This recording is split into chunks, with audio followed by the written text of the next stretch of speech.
Alright, welcome back friends. In today's video, I'm gonna walk you through another painting I finished recently. We're gonna talk about the process, the importance of not giving a shit when you create art, and most importantly, what we can take away from it. So, let's go. Right off the bat, this painting starts a bit different. After having transferred the drawing onto my painting surface, I go on to wash the whole surface with a dulled down ochre tone.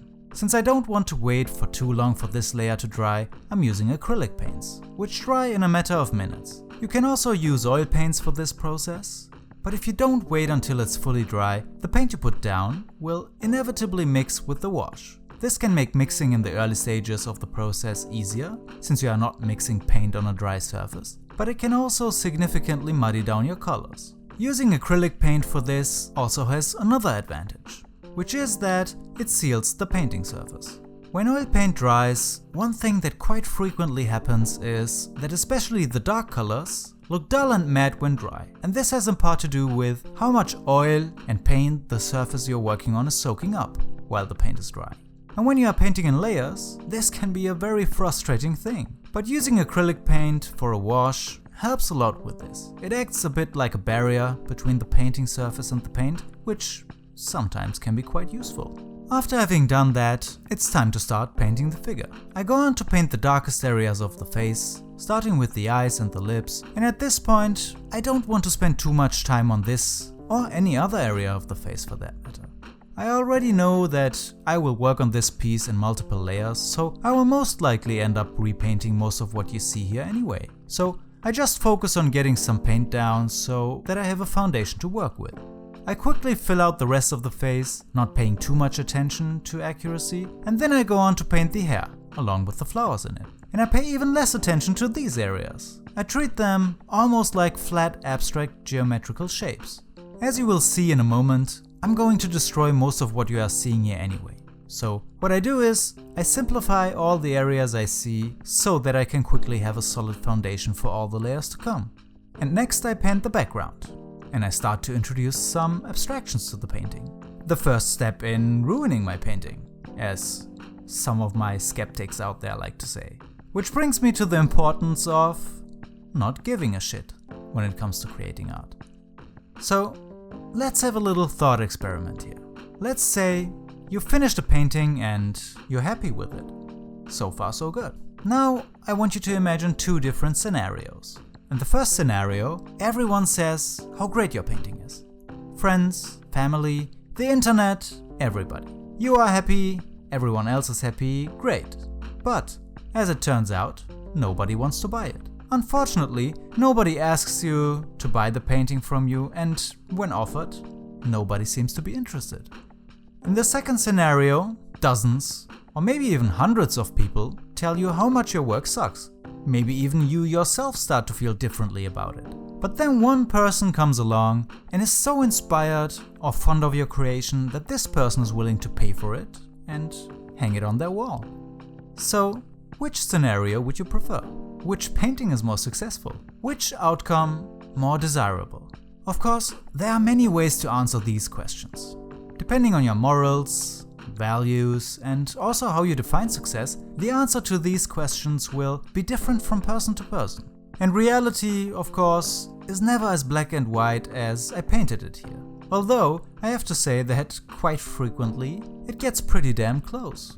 But the point isn't to find answers to these questions here anyway. At least not in this video. The thing to take away from this little thought experiment is that if hundreds of people tell you that your art sucks, it doesn't mean that much. It doesn't say anything about the quality of your work or the passion or philosophy behind it. And on the flip side, if everyone tells you how amazing your art is, you can still totally suck, artistically and as an individual. I mean, we all have seen those kinds of artists before. Money, success, happiness, etc. All these things are only marginally related. And how they are related depends on which criteria you use to measure things anyway. So it's important to not overrate these things.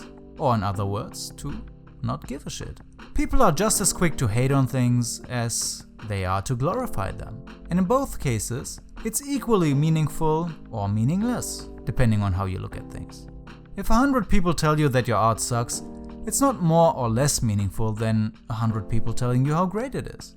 Because all these things only make sense when you put them in context anyway. And what the context is, well, luckily we as artists get to decide that ourselves. So after having painted the background, I let the whole painting dry before coming back to it a few days later. At the beginning of the second session, I begin to rework the eyes, paying more attention to proportion and color this time. Since I already have a foundation, I don't have to repaint everything. I only have to adjust things. I work my way from the eyes to the rest of the face, making sure to tone down some of the colors, since I want the skin tones to be more subtle and less saturated. And along the way, I make sure to tweak the proportions whenever I come across an area that doesn't seem to be quite right. Next, I go on to repaint parts of the flowers in her hair. And the most important thing at this stage for me is to not just mindlessly repaint everything. There are already a lot of interesting and quite beautiful things happening on the painting surface. Shapes, textures, abstractions. If I just painted over the flowers to make them look more realistic or more like the reference, all I would be left with is, well, just flowers. And of course, we don't want that. So I'm very selective about the things I paint and leave at this point. And I spent a lot of time thinking about how my next brush stroke will change the whole painting before actually even laying down paint. And after having done that, it's time for some more abstractions. And for that, I go on to repaint the background. And while we're talking about abstractions and me destroying parts of my paintings, I also want to touch upon another way in which not giving a shit is important when it comes to creating art. If you at every step of the way question what you are doing, or are afraid of ruining what you are working on, well, it's safe to say that you are doing something wrong. There are, of course, various reasons playing into this, like insecurities, lack of experience and skill, but one part of the answer is that people just care too much. People are overly concerned with using the right materials, the right process, doing the right thing, even concerned with the longevity of a painting, which is something that I never really understood. Will my painting still look nice 200 years from now? Well, no.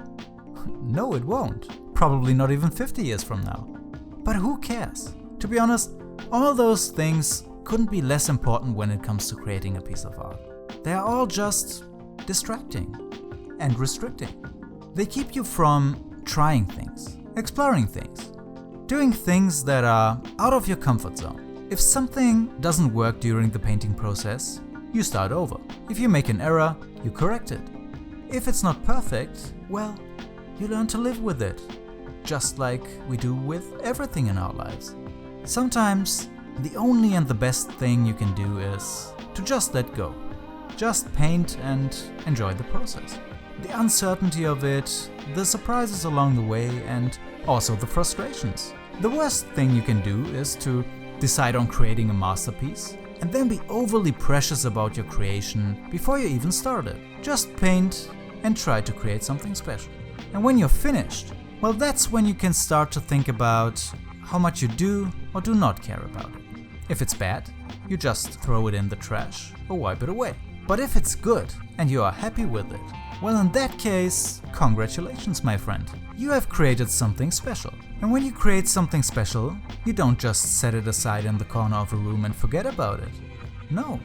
What you do is you frame it, hang it on a wall, pat yourself on the shoulder and have a drink. Because that's the right way of giving a shit. But with that being said, guys, we're gonna bring this video to an end. Thank you all so much for watching. Please hit like, subscribe if you're not already a subscriber, and yeah, have a good one.